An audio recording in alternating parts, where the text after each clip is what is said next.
வணக்கம். Tunnel review எங்கன்னு சிலர் கமெண்ட்ல கேட்டிருந்தாங்க. அந்த படம் ப்ரெஷ் ஷோ சமயத்தில் நான் மிஸ் பண்ணிட்டேன். அதுக்கப்புறம் படம் ரிலீஸ் இல்லைன்னு சொல்லிட்டாங்க. ஸோ அதை பார்க்க வேணான்றதுனால மற்ற படங்கள்லாம் நான் ஷெடியூல் பண்ணிட்டேன், அந்த வாரம் பார்க்கலாம் அப்படின்னு. சனிக்கிழமை லேட்டாக தான் அந்த படம் ரிலீஸ் ஆச்சுன்னு நினைக்கிறேன்.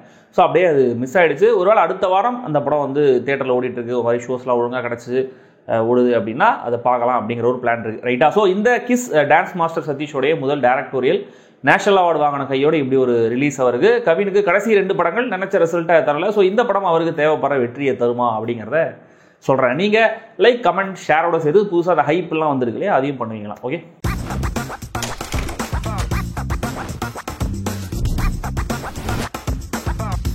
கிஸ் கவினுக்கு லவ் பண்ணுறவங்களை கண்டாலே பிடிக்காது. அதுக்கு தனிப்பட்ட ஒரு காரணமும் இருக்குது அவருக்கு.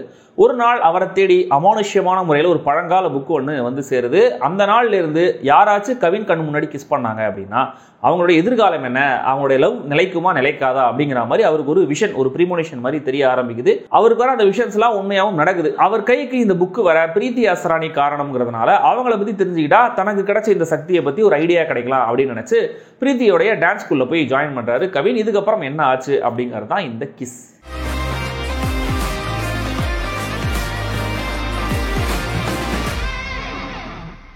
ஒரு ஃபேண்டசி கான்செப்டை பேஸ் பண்ணி ரொமான்டிக் காமெடின்னு ஹாலிவுட் படங்கள் ஸ்டைலில் ஒரு நாட்டை பிடிச்சிருக்காரு இயக்குனர் சதீஷ். ஃபுல் ஃபன்னா ஒரு படம் பண்ணோங்கிறதா அவருடைய நோக்கம்னு நினைக்கிறேன். அதை ஆல்மோஸ்ட் அச்சீவ் பண்ணியிருக்காரு ஆக்சுவலாக. பட் இந்த ஃபன்னே ஒரு வகையில் படத்துக்கு பாதகமாகவும் இருக்குது. அது ஏன்னு அப்புறம் சொல்கிறேன். புக்கை கவின் தூக்கி போடணும்னு நினைக்கிறேன். அந்த மாண்டேஜ், அவர் டான்ஸ் கற்றுக்கிற மாண்டேஜ் ரெண்டுமே நல்ல ஃபன்.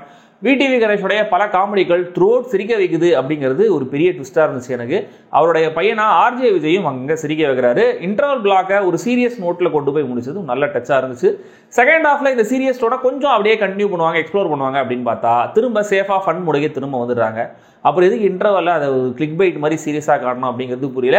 இதில் சூசைடுக்கு ட்ரை பண்ணுற கேரக்டரை வச்சு ஒரு சீக்வன்ஸ் ஒன்று ஒரு செகண்ட் ஹாஃபில், அது மொத்தமாகவே நல்லா இருந்தது. But too much fun, light hearted ட்ரீட்மெண்ட்டுக்கு எமோஷன்ஸை டோட்டலாக தியாகம் பண்ணியிருக்காங்க. இந்த படத்தை எந்த பாயிண்ட்லையுமே சீரியஸாகவே எடுத்துக்க முடியல. கவின், பிரீத்தி 2 பேருமே நல்லா நடிச்சிருக்காங்க. 2 பேருக்குமான கெமிஸ்ட்ரியும் நிறைய க்ளோஸ்அப் காட்சிகளில் செம்மையாக இருக்குது.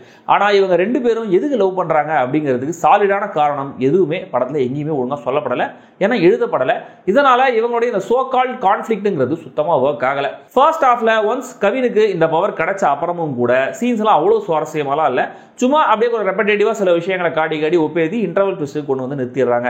இன்ஃபேக்ட் ஹீரோ லவ் பண்ணணுன்னே டான்ஸ் கிளாஸில் சேரல, அப்புறம் அவர் லவ் பண்ணுறாரா இல்லையா அப்படிங்கிறதும் புரியவே மாட்டேங்குது. திடீர்னு ஹீரோயினுக்காக பாட்டெல்லாம் பாட ஆரம்பிச்சிடாரு. இதுக்கப்புறம் கதைக்கு தேவையான மாதிரி அந்த ஃபேண்டசி மேட்டரை வளர்ச்சி எடுத்துகிட்டு போகிறாங்க. நடுவில் இந்த டாக் லவர்ஸ் எய்ம் பண்ணி படத்தை ஒரு சீன் இருக்கு. ஆக்சுவலாக அது நல்லா எடுக்கப்பட்டிருக்கு. அந்த சீன்ல கவினும் நல்லாவே நடிச்சிருக்காரு. தென் ஒரு சீனியர் கேரக்டருக்கான ஃபிளாஷ்பேக் போர்ஷன் ஒன்று வருது. இந்த ஆஹான்னு ஒரு படம் இருக்கு, அதுலேருந்து அப்படியே அந்த ரகுரன் ட்ராக்கை தூக்கி வச்சிருக்காங்க. லைட்டாக அது ஒரு போங்கு தான். கிளைமேக்ஸ் ஃபயர் ஆக்சிடென்ட் சீக்வன்ஸ்க்கான பில்டப் வந்து இன்னும் கூட கொஞ்சம் பெட்டராக இருந்திருக்கலாம். கவின் இந்த படத்தை இன்னும் ஈஸ்ட் அவுட்டாக தெரியுறாரு. ஆனால் சில காட்சிகளை விஜய், சில காட்சிகளை சிவகார்த்திகேயன் 2 பேர் ஸ்டைலுமே கண்ணு முன்னாடி வந்து போகுது. பிரீத்தி அஸ்ரானி ரொம்ப சுமாராக எழுதப்பட்ட கேரக்டர்னாலுமே கூட கான்ஃபிடண்டான போர்ட்ரையில நல்லா கேரி பண்றாங்க. ராவ் ரமேஷ், தேவயானி, கௌசல்யான்னு சீனியர் நடிகர்கள்ல ராவ் ரமேஷ் மட்டுமே பாஸ் மார்க் வாங்குறாரு. தேவயானியும் கௌசல்யாவும் மோசமான ஹேர் அண்ட் மேக்கப்பை தாண்டி நடிப்பை வெளிப்படுத்த கஷ்டப்படுறாங்க. கவின் தம்பியா சக்திராஜும் நல்லா நடிச்சிருக்காரு. இந்த கதையோடைய லைட் ஹார்ட்டட் ட்ரீமி டோனை அழகாக கேப்சர் பண்ணியிருக்காரு சினிமாகிராஃபர் ஹரிஷ் கண்ணன். தேவையான அளவு, சில இடங்களில் இன்னும் கிறிஸ்பாவும் கன்வே பண்றாரு எடிட்டர் பிரணவ். ஜென் மார்டின் இசையில பாடல்களோட பின்னணி இசை எனக்கு பெட்டரா இருந்தது. இங்க ஒரு லவ் சாங், இங்க ஒரு பிரேக்கப் சாங் வருஷ கட்டி வைப்போன்னு டெம்ப்ளேட்டா பிளேஸ்மெண்ட் வச்சிருக்காங்க. அது எனக்கு டோட்டலாக ஒர்க் ஆகலை. எல்லா நடிகர்களுக்குமே மேக்கப் அவ்வளோ சிறப்பாக இந்த படத்தில் இல்லை. மொத்தத்தில் இந்த கிஸ், இந்த கான்செப்டை வச்சு இன்னும் கூட நல்ல சுவாரஸ்யமான ஸ்க்ரீன் பிளேவை எழுதிருக்கலாம். பட் அவ்வளோ ரிஸ்க் எடுக்க விரும்பலை அப்படின்னு நினைக்கிறேன். டீப்பான எமோஷன்ஸ் இல்லை அப்படிங்கிறத கண்டுக்க மாட்டீங்க அப்படின்னா ஒரு ஷாலோவான fun time pass romantic comedy திரைப்படம். நான் பார்த்த ஷோவில் நிறைய காலேஜ் ஸ்டூடெண்ட்ஸ் கப்புள்ஸ்லாம் இருந்தாங்க, நல்லா கைத்தட்டி ரசிச்சு தான் பார்த்தாங்க. ஸோ நீங்களும் ட்ரை பண்ணி பாருங்களேன். படத்தில் சில கிசிங் சீன்ஸ் இருக்குது, பட் அது தப்பான கான்டெக்ட்ல, புவர் டேஸ்ட்டில் படமாக்கப்படலை. இதை தாண்டி இந்த படத்துக்கான இந்த UA 13+ ரேட்டிங் என்பது சரியே.